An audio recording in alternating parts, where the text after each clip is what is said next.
Halo, oke langsung aja ya kita bedah materi yang Anda bagikan ini tentang laptop Asus Gaming V16.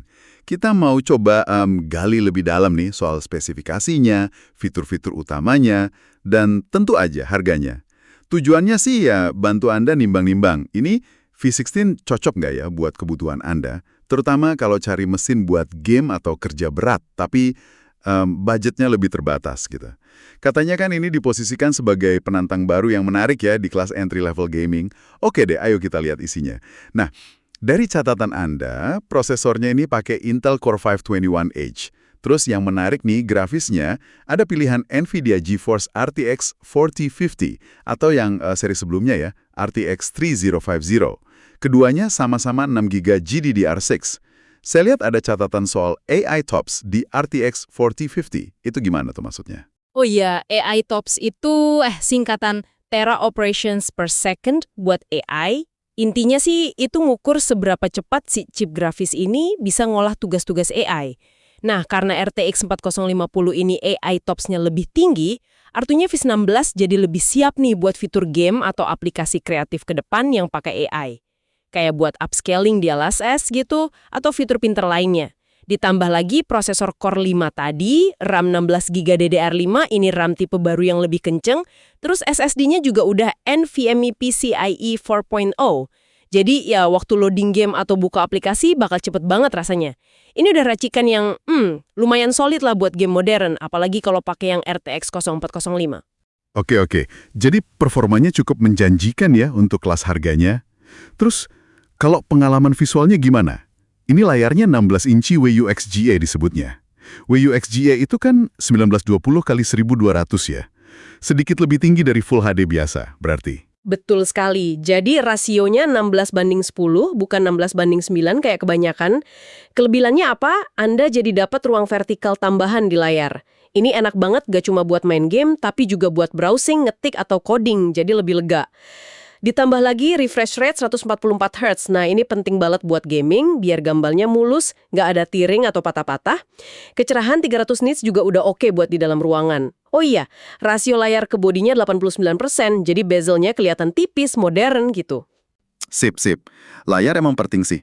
Sekarang, gimana soal interaksi fisiknya? Ada catatan soal desainnya futuristik, keyboardnya ada lampunya, backlit warna turbo blue, terus touchpadnya lebih gede 40%, sama keyboard ErgoSense. Tapi yang bikin penasaran nih, soal panasnya gimana? Laptop gaming entry level kan seringnya di situ masalahnya. Nah, pertanyaan bagus. Pendinginan ini krusial buat performa stabil. V16 ini pakai sistem 2 kipas, dual fan gitu, terus ada heat pipe tembaga 8 mili.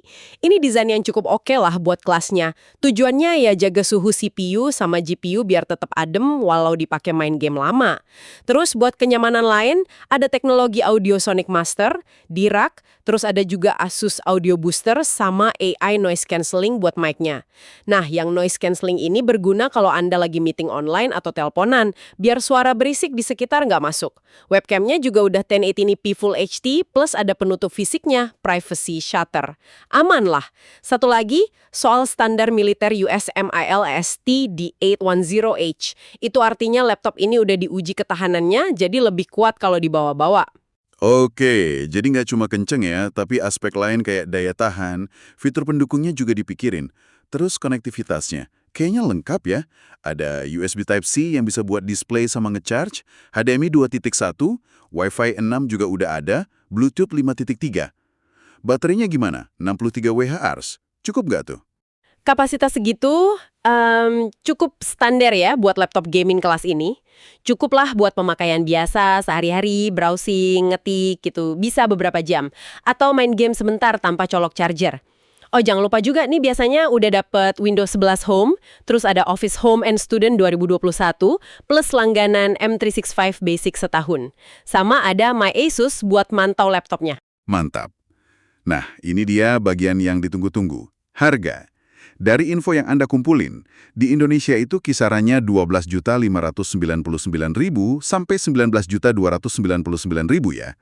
Kalau dibedah lagi, yang RTX 3050 itu sekitar 12,9 sampai 14 jutaan.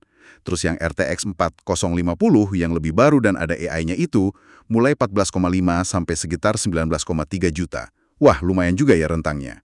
Iya, rentangnya memang agak lebar, mungkin ada beda di konfigurasi RAM atau layar juga ya. Tapi kalau kita lihat paket keseluruhannya, V16 ini nawarin nilai yang sangat-sangat kompetitif menurut saya. Kombinasi performa yang oke, apalagi yang varian RTX 4050, layar 16.1 inch yang nyaman, fitur tambahan kayak pendinginan, keyboard, audio plus ketahanan fisiknya itu. Ini bikin dia jadi penantang serius di segmen entry level gaming. Bukan cuma buat gamer, tapi mungkin buat Anda yang kerja kreatif atau butuh laptop kencang dengan budget terbatas, ini bisa jadi pilihan menarik. Oke, jadi kalau dirangkum singkat nih, performa oke buat harganya, layar lega dan responsif, fitur-fiturnya juga lumayan dipikirin matang, kayak pendingin, keyboard, audio, plus ada bonus tahan banting. Pertanyaannya sekarang, jadi apa artinya ini semua buat Anda? Nah, ini bawa kita ke satu pemikiran yang menarik nih buat Anda renungkan. Kalau melihat keseimbangan antara performa terutama dengan opsi RTX 4050 yang lebih kekinian ya, terus fitur yang lengkap, dan harga yang ditawarkan V16 ini, kira-kira menurut Anda ini bakal ngebentuk ekspektasi baru nggak sih buat laptop gaming entry level ke depannya? Fitur atau spek apa sih yang jadi prioritas utama Anda kalau cari laptop di rentang harga segini? Pertanyaan bagus itu buat dipikirkan. Oke deh, terima kasih sudah menyimak pembahasan kita kali ini soal Asus Gaming V16 berdasarkan materi Anda. Sampai ketemu lagi di sesi berikutnya ya.